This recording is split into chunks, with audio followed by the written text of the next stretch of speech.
Hi, this is Scott Gietler from Bluewater Photo, and today I'm going to be talking about a new Nikon full-frame DSLR camera called the Nikon D750.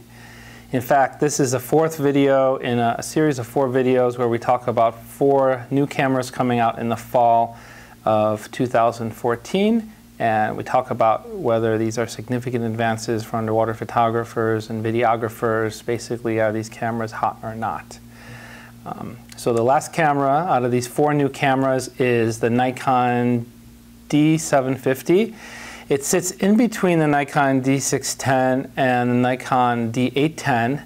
It's coming out at the end of September, but in my mind, I think it sort of replaces the D610. I think Nikon is not making a lot of progress with that, and they're just like, you know, forget it. Let's just lose the D600, D610 line and come out with the D750.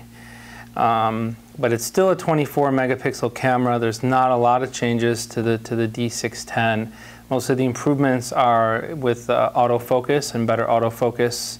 Nothing you're really gonna notice, I don't think, in terms of underwater photography. My suggestion is going to be to go to the top of the line in the full frame class, which is the D800 or the 800E or the D810. If money is an issue, you can get a refurbished D800 for the same price or less than this new D750. And if I was doing underwater photography or videography, that's the way I would go. I would go with the top of the line camera. I'd go for the 36 megapixels. And when you go with the D750, you do have a couple limitations. You only have a 1/200th sync speed. You only have a 1/400th shutter speed, and I like to have as fast of a sync speed as possible, and I like having that option of a 1/800th shutter speed.